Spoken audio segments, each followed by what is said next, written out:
Joanne Groves, welcome to the podcast. Thank you so much for being here. Thank you for having me here. It's great to be here. Joanne, so I was introduced to you from a MedFit webinar that I attended with you a few months back, and I attended another one really recently, and you were talking a lot about how to bring fun and play into teaching balance. And you have a lot of focus on how we are teaching motor skills, and you even have a whole course on motor skill application. And we were talking before we hit record on how that's so important in addressing fear and how we teach and train our clients. So, why don't we dive in? Tell me a little bit about motor skill application, what that is, and why that is so important. Perfect. No, that's great.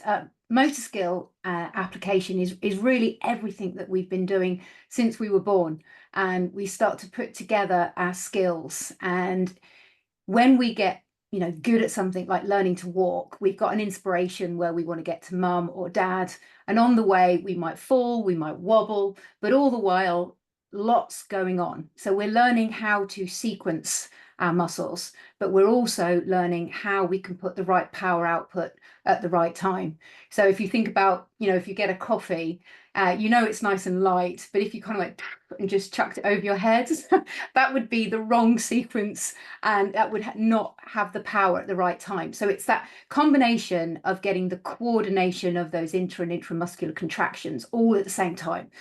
And the thing about that is it leaves the responsibility of a coach to be the person that can create an environment or a task, which is where we bring it into play.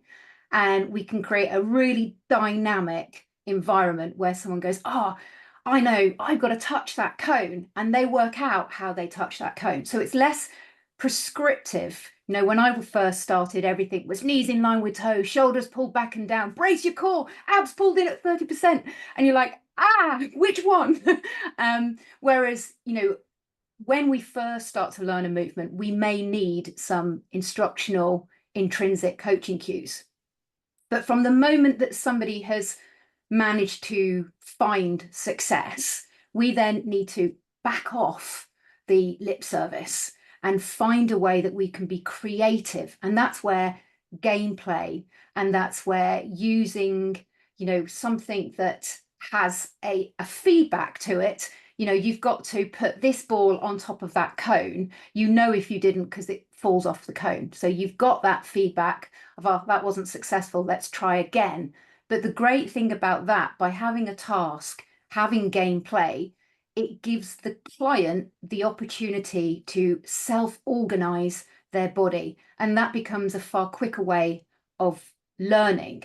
And then taking that, we were talking about with our seniors, what can sometimes happen, and even my younger clients too. If you have a fall, you become fearful. And then what starts to happen is we start to think, right, I need to be mindful about my movement, because that makes sense. If I'm mindful about it, I'm going to be careful. Whereas actually, when someone's in flow, like if you've ever thought about, a regular route that you drive home, sometimes you go, I don't even remember how I got here, but it's all autopilot. And the same thing, that if we're consciously thinking, I need to be careful, I need to brace my abs, I need to pick up my leg and watch the height. There's some really super interesting research that's been done by Dr. Rich Masters. And what it showed was, with elderly seniors, if they're worried about their movement, they're then more likely to make an error in judgment. And so actually, if we are too prescriptive with these coaching cues, if we are, using words that make people feel afraid, then it could actually be making it worse. And so an example of what you could do is you could put, say, a rope on the floor, or even start off with just tape on the floor. And then you get someone and you say, right, you need to put your step over that tape.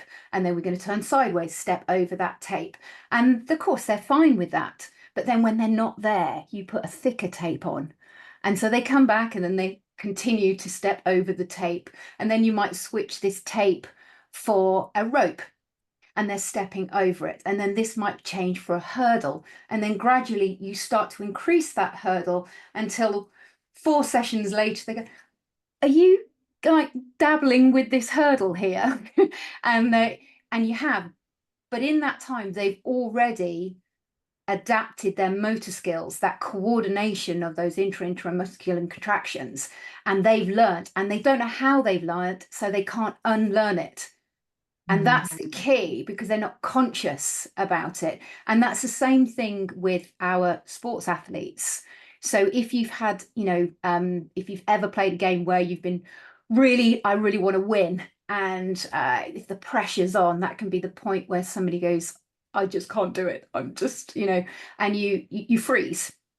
Whereas if you've been given more play-based learning opportunities, it's harder to go into that freeze because you don't know how you've learned it. So, for example, if you're playing tennis, if you started off close to the net and you're just getting that ball over, and all you have to do is think about getting the ball over, and it's really not difficult because you're right next to the net, but gradually your trainer brings you away from that net. And now what you're starting to do is you're starting to take the skill that you've already learned, that you've practiced, and you start to put it in different environments. So now you're at the side of the court, you're at the back, or you have to run and then hit. And then gradually you start to move back and move back. Each time you're adapting those skills. And the great thing about that when we take it into any environment is that if we can put a skill into as many different environments as possible, we can then start to load those skills, and that's where we get that adaptation from. And the beauty of that is it's a real way of getting someone more skillful. And if you're more skillful, if things go wrong, you've got more skills in your bag to get out of the way, because most injuries really happen if you haven't got that that ability to handle an external force, or you've done something too soon when you haven't got the skill to be able to handle it, or you've done too much volume. So if you can build these skills up gradually, put them into as many different variations as possible, then you get to load it. While we're on injury, I didn't know we were going to go there, but I will say the other big way of getting an injury is if you've had one before, then you're 50% more likely to get an injury again. And that's super important because if you look at any movement assessment screen, they're not very good at predicting injury. But if you do your due diligence and you've got your PAR-Q and you've asked somebody if they're more likely to have an injury again, bingo, because that's going to give you everything that you need. Like even, the FMS, they had a study where they put a load of girls who played basketball through, and 50% of them had ACL injuries. So it should predict that through the test, but it didn't. Whereas if you'd asked them, have you had an injury before, you would know. There is one other thing that is likely to give you an injury, and that is if you're someone that likes to do too much too soon. So if you're the sort of person that goes straight up to the buffet and goes, you might want to just calm down when you get to those weights. So, and being unlucky. So all of that's kind of tying in with motor skill and how it helps our athletes, our clients that want to lose weight, but particularly our seniors, because rather than being that trainer that's rat, rat, rat, rat in their ear, you get to be really clever with your coaching, and you can use the environment and you can use different tasks and you can put a game peril towards it. So that's everything in motor skill. There's a lot more to it. You have to get sort of amazing listening skills to know what a client likes, how they like it, the intensity they'll go for. I've got one client that if I get her makeup slightly sweaty, she's not coming back. So I know how I deliver that feeling within the session. It needs to be. Whereas I've got another person, if she doesn't feel the burn in that time, that beaten up feeling, she's not coming back. So I need to know where we select the right exercise at the right time the right intensity, the speed, whether you're assisting an exercise or whether you're using a tool to resist that exercise, because we're managing an experience. And I think that that's something that the more we give our times to learn just how creative it is to manage an experience, and what a cool job we have to be able to do that, making someone smile. Yes. Absolutely. I think that's one of the components, I think, to building a program or a class or a session that makes people want to adhere to it, is that you make it fun and or you make them feel connected to other people. That's my perspective, is that if your experience is giving them at least one of those two components, they're going to be more likely to return. And understanding the client, of course, is really important. And one of the things I heard from somebody else on this podcast was that comfort builds confidence. So when they're really comfortable with something, they get more confident, they become more, they build that self-efficacy to be able to do more tasks. And I love that you mentioned tape. I'm a huge fan of tape. I use tape a lot in my classes to build that confidence that it's like a no risk zone. This tape is going to represent a step, and you have to step, down from this tape, or you have to jump off of the tape. And I'm saying jump in quotation marks because it's just a really great way to start to give them in a really low, no risk type of situation and then build from there. Can you give me an example of somebody that you've worked with and how you've used this approach and how they've been able to advance their skills, and which is also super empowering for them, is to be able to give them a skill set and have them have this fall resiliency factor now. But I'm wondering, anybody that you've worked with that kind of stands out in your mind that you saw really come from a long ways from maybe being fearful to being really super confident. I mean, we're so lucky because we get to do this each day. And I love what you said about the way we make people feel. I think the person that stands out for me, one of them is Raf, and he has polio and MS. And when he first came to train with me, we were, talking about why he wanted to train. And he just wanted to be able to get out of bed without the support of a crane or his wife. He has to wear a brace on his knee. And every personal trainer and physiotherapist he had ever been to see before kept wanting to try and fix him. And he just said that it was so disheartening because it was like he had to walk for them, and his walk wasn't the same as everybody else's walk. And then they were trying to fix his scoliosis, and he can't weight bear through one of his knees. And when I was chatting to him, I said, oh, all I need to know is what you need from me. And then I'd like you to show me what you can do. And what we started to do was, he got himself onto the floor and I said, can you roll on your shoulder? And he's like, yeah. So he started to show me how he could roll on the shoulder. So what we did is we set up some targets where he had to roll and then turn the cone over, and we would create different orders, and then was like, right, can you do this one from number 7 behind you, this one from number 3 at the corner, and I want to see how quickly you can do it. So he was showing me everything that he was good at. And then he had never experienced boxing, so we gave him those, and he absolutely loved it. But we put him into his safe environment. So started off with him sitting on a chair because he can create the power from there. But now he's standing and doing that. He's phenomenal when it comes to his pull-ups and his press-ups. But what we tend to do is use that target play and that gameplay. He also loves a bit of Connect 4.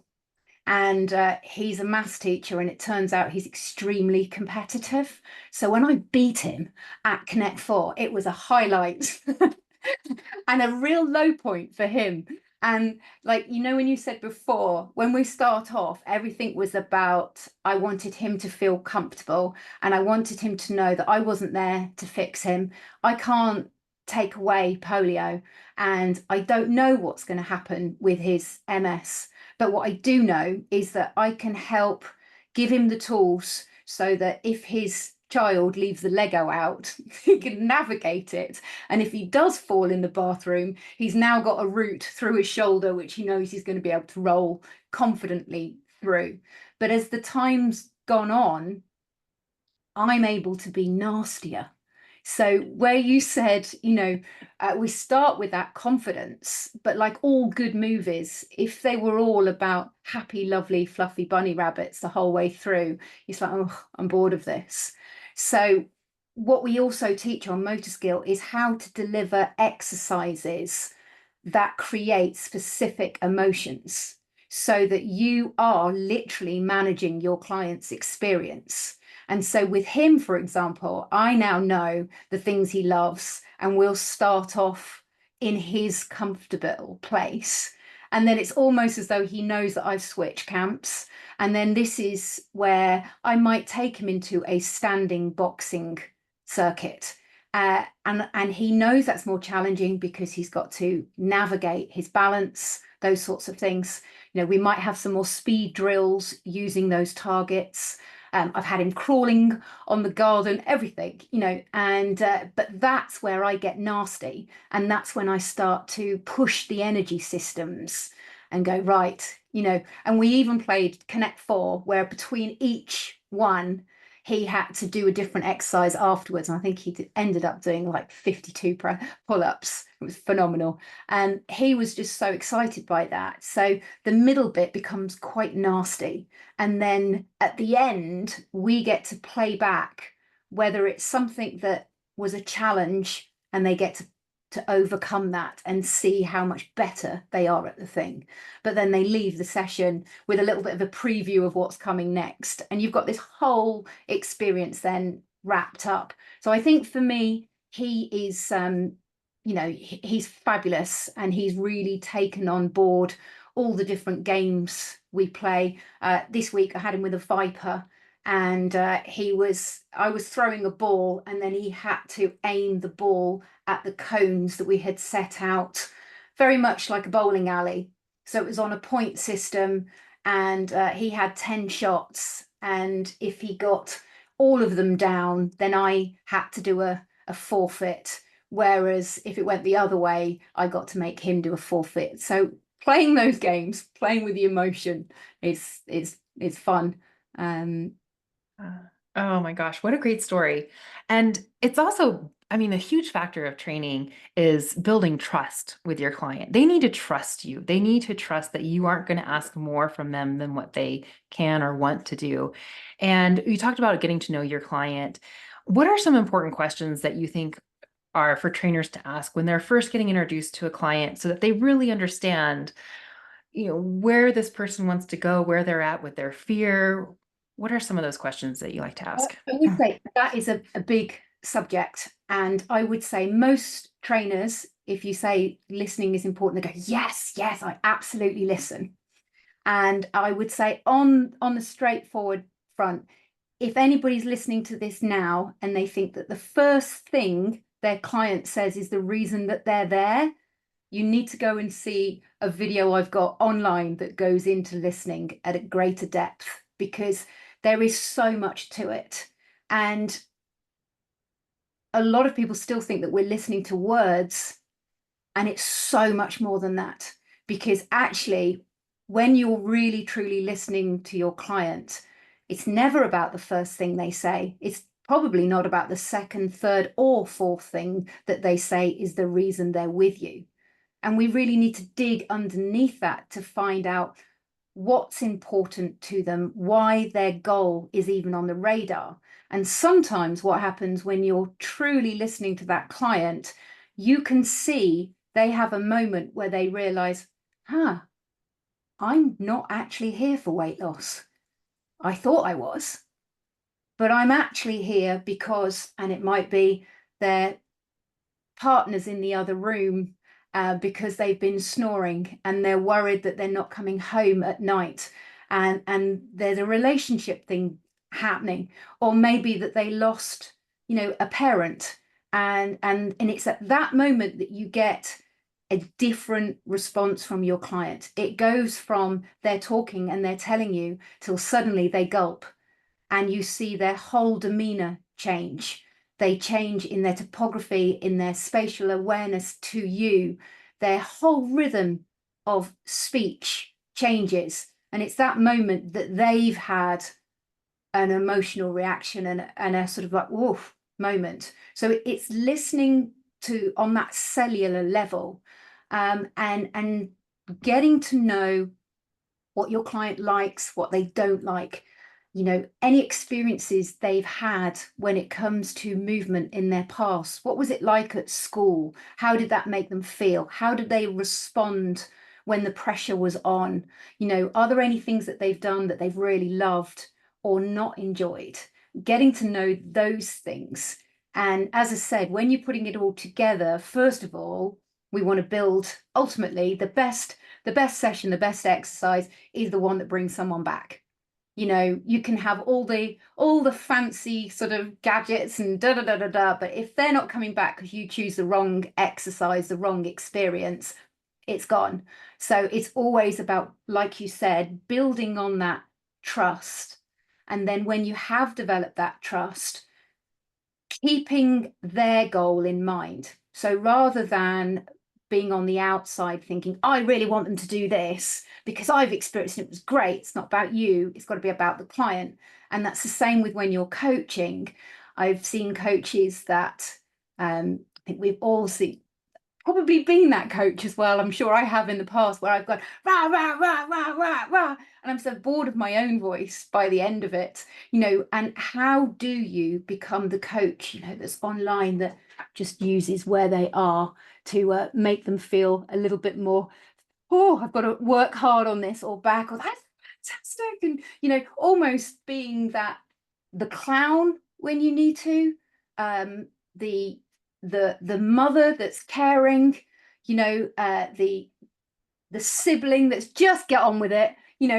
How can you be cutting, and be that right person for your client at the right time, because the coach changes the way the client feels. It's not just the exercise, it's not just the intensity, the order that exercise is put in, it's everything that we do changes that experience. And if we can make sure that the experience they get hits those different emotional beats all the way through, they're going to be going away raving about your sessions to everybody else. And obviously, it's not about that today, but that's going to give you more repeat business. It's going to give you more referrals, which is ultimately going to give more security to trainers and gym owners.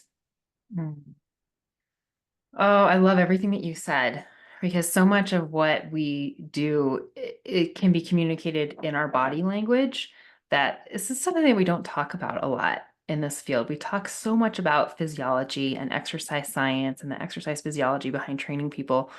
But what does your face look like when you first see your client? Like, does your face light up when you see your the person you're working with? It's those little things. And I don't know how you teach this to somebody. I think it takes a lot of time working with people and getting to read them and having your own emotional intelligence. I don't know if you have thoughts about that in regards to really taking into account this emotional, psychological side of working with people. We're not just working with bodies. We're working with human beings with feelings, emotions, history, baggage, and our own. Yep. Um, I think it just takes a lot of my own experiences. It takes a lot of time working with people to kind of develop those skills. I mean, 100%. With motor skill, the interesting is that, again, it's probably too much of a topic for today, but we used to follow something like called schema theory, whereas now it's all about dynamic systems. And when we're looking at dynamic systems, it's that understanding that if we're focusing purely on biomechanics, the laws of physics, that's an absolute oversimplification of what movement is. Because this dynamic system that we are in has a body, biomechanics, but it has a brain, and it responds to the environment and the task all at the same time. And you can't take one without the other. And the other week I was at this shoulder workshop for 2 days for the best surgeons in London, and each one was getting up and talking about the way the different surgeries they do. Is fascinating. But what I took away, which was super interesting, is one of the surgeons went, well, what I couldn't understand is, well, after I'd done this amazing surgery, I mean, it was a fantastic job. You know, they had full range on the operating table, and then, well, I went to see her the next day, and you know, she couldn't move her arm. I'm like, she's awake, guys. She's awake.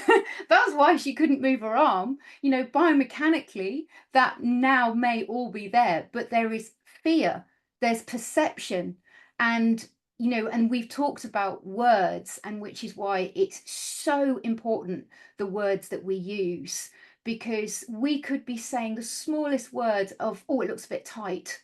Does that feel a bit tight there?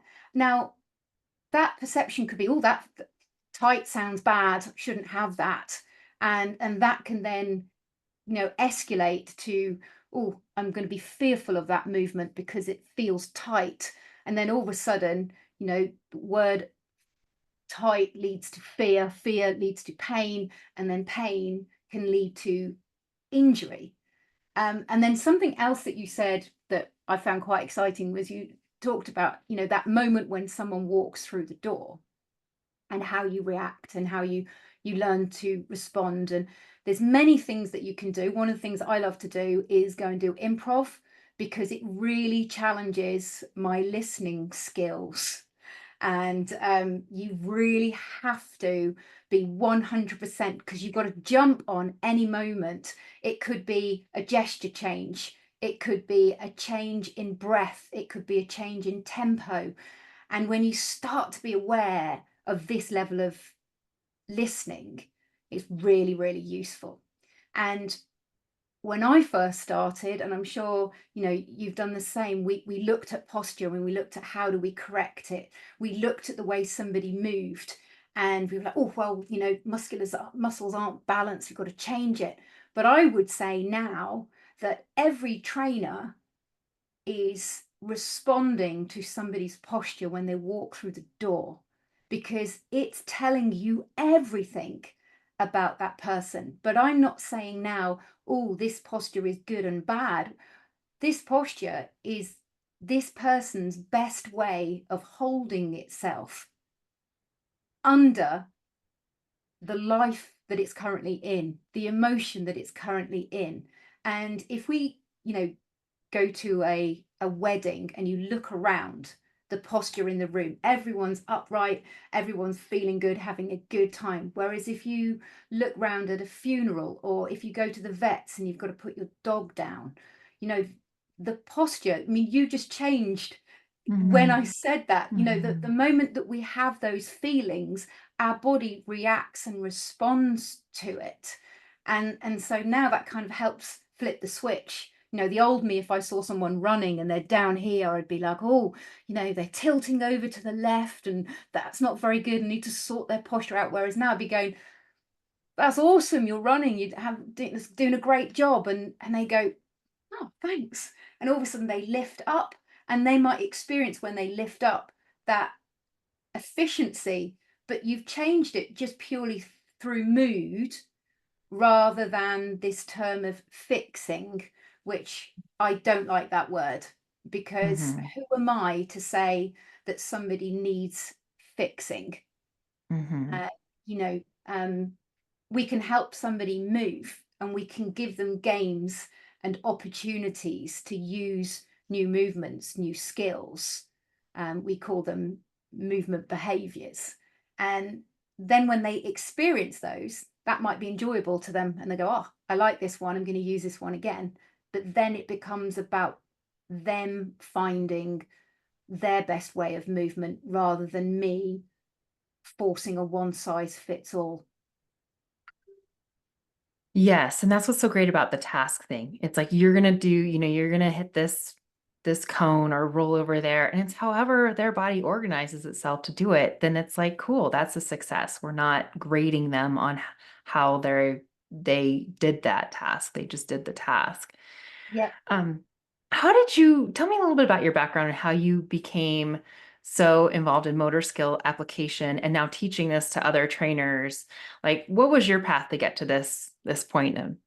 Well, I used to be an actress, but without going through the whole of that, and at that time I needed a job that paid the bills. So I got involved in the fitness industry and I was doing group exercise classes for a while. And then I started to get into personal training, but I was out running one day and had that, oof, that didn't feel good on my knee, and I got a meniscus tear. And at the time, I was livid because, I mean, I was textbook. I was working on perfect posture, I was strong, foam rolling, all of those things. And so I wanted to know why that happened. And I started doing a bit of digging around. And at that time, I came across a company called Faster Health and Fitness. I had done one of their courses in the past, and they actually said to me, "Oh, the last course you did, we're rewriting it because we weren't asking the right questions when it comes to the research." And so I was like a young mum at the time, and I was getting quite angry because I couldn't go and do my running. It's all I wanted to do, and so I redid this course, and luckily you don't have to pay to come back or anything. So I redid the course, and it started to get me thinking about the way I was moving. And although I was, strong, I was moving in the same patterns. I wasn't giving my body a lot of opportunities to learn different motor skills. And what this did was it pushed me, because John said, you've actually got to look at how to look at the research yourself. And, as someone who was an actress, you know, in our degree, we just kind of like dressed up in fancy dress and went out, and it was good fun. And we were on the stage all the time. What we didn't do was break down research studies. So that scared me to death. And I think in a way, that's quite good, because it means that those people that come through motor skill application specialists with me, when they get to the module that is all about research, I've got that empathy of how tough that can be. But once you have mastered that, and it is quite simple, once you've mastered getting rid of, research that's not great, you can get to that higher level of research. And once you've read it, you know why you're doing everything that you're doing. And the other thing that it helped me with is, in the past, I've done many different courses, many different methods, and I'd get quite attached. I'm a bit of a nerd, to be honest. And I'd be like, oh, like, okay, now, I was doing the scraping thing where you got your I ams tall, and I was scraping everybody in Wimbledon, thought it was amazing, and all of that sort of stuff. And in fact, I couldn't wait for my I ams tall to arrive. So I had this spoon, and I was spooning everyone in Wimbledon, going, oh, it's brilliant, brilliant. And then that can be quite tough, because then, if something else comes out, or you're told, well, no, that isn't actually what it is, you don't want to say goodbye to it. And you see that all the time in the fitness industry, where people have financially invested in a method, in a product, and then all of a sudden that changes. Whereas now I get to help trainers by looking at the research, and they can get obsessed in that technique, because it means that they're doing the very best they can for their clients today. But if they ask a better question, and that leads to better level of research that says, actually, don't do that method, do this, you get to change, because you've not hung your emotion on the product or the thing. You've got your emotion, if you like, on getting to the best level of research. So it allows you to put it away. Because I struggled with my ego, I was like, well, what do I do if I can't do this to them? And then having those tools, I think that's a real, is really good. So that's how I got into it, through an injury. And I will say, it's an N=1, so don't trust me. It's just a story. But I didn't have to have surgery in the end.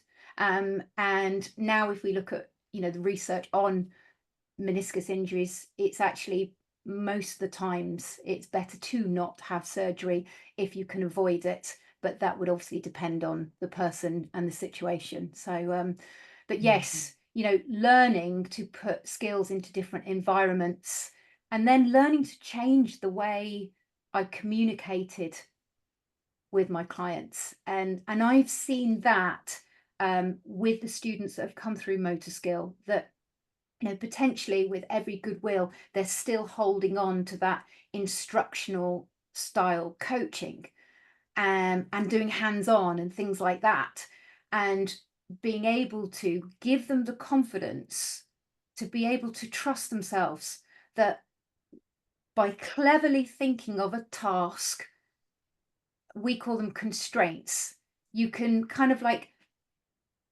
manipulate is probably not the right word, it's probably not the best word, but a constraint that, if you're walking on a pavement, the pavement is the constraint of where we're going to walk. And it's the same with movement. If we can use a task as a constraint, it encourages that person, that client, to choose a movement behavior that's successful. And then the art is, can we take away one of those constraints, and will they still use that movement behavior that's successful? And then, so you can narrow them into choosing something, and then you can make it wider. I think one of my students had a great analogy. She said, so it's a bit like when you park your car in a car park. And when you're new to driving, you might want to go into an empty car park. And it's like, great. So I go in, bang, bosh it in, fine. And then you've got to park that car when there are other cars there. And so then that becomes more challenging because you've got to get the car in. But then on the other side, you could take all those cars away. And if you've ever gone to a car park and you and it's totally empty, it seems like you can't get it between those lines, because there's so much choice. And in a way, movement is like that. It's just like everything's a movement puzzle. And we have ways, different, unique ways of solving that puzzle. And if we can allow the client to take the lead on solving that puzzle, but we're cunningly in the background adding these different constraints like a pinball machine, just back into there. Mhm. Yeah. Oh, that's so great. I love that example of the parking your car. It's such a great way to think about it. Joanne, where can people learn more from you, about you, your course, and follow you? Um, I laughed because I went viral over on TikTok for a video at Christmas about 4 years ago, mid COVID, where I was doing a class in the back of my garden, and then somebody shouted at me. So you can find me on TikTok, where my neighbour went, "You're in the garden and you've got COVID." And she shouted at me. But the better place to find me is on the Faster Health and Fitness website. That's where my course is, and it's a 12-week program. And if you come through the course, you get to come back and repeat it as many times as you like. You never pay twice, which is fabulous, because it means that we get to update it and you get to always keep that content. But not only that, come back to the live calls. You can also get me on Instagram. I'm regular on there, Joanne Groves, but the O of Groves is a 0. And anybody can reach out to me on email as well. I've got my funny one, which is J-O, and the number 8, a cow, at gmail.com. So instead of eating a horse or a pig, it's Joe ate a cow at gmail.com. Or Joanne at Faster Health and Fitness. But yes, and LinkedIn as well, where I try and look a little bit more professional. Well, I love what you've been posting on LinkedIn. I've been following you on LinkedIn now, and I just love the stuff that you're posting because it's informational, it's educational, and you add a bit of humor to it while still staying professional. So I really enjoyed what you've been posting on LinkedIn. Thank you. Um, Joanne, this has been fantastic. Before we wrap up, is there anything else that you think is worth mentioning that we haven't already covered? Well, I think it's great that we've covered language. And I will say that if there are any trainers out there and they still have those words tight, weak, dysfunctional in their vocabulary, see if you can switch them. Because what I like to do, if someone says, oh, I've got a tight hamstring, I'll go, oh, that's good, because they've said they love running or walking, and it's good to have a muscle that is there saying, hello, I'm going to stop you from getting onto the floor quick. So a tight muscle, I would say, is a muscle that's good in short range. And just by changing that, you can say, oh, brilliant. So you've got muscles that are good in short ranges. Let's see if we can get some muscles that are good in long ranges as well. And then it's always positive. So, and when it comes to dysfunctional, we're not dysfunctional. Uh, let's get rid of that. Let's put it in room 101 and burn it, because we've all got a unique way of moving. And if we allow our clients to show us their success, we can then use the constraints, the gameplay, to help them explore different avenues. But it's all done through building self-efficacy, through building confidence, and let your clients play. You know, that's so important. Yes, let them play. I love ending on that note. That's what I believe in too. Thank you so much, Joanne, for your time. I'm going to make sure there's links to everything that you talked about, your course, where to find you on social media. I so appreciate the service that you're offering to fitness professionals and your lens that you're looking at it through, and really honoring the human and the people that we are working with, and taking into this whole scope of um, how we are reacting to our people, body language, questions, listening, all that is just so important. So I really appreciate the work that you're doing and the education that you're providing. So thank you again for your time. Thank you. It's been an absolute pleasure.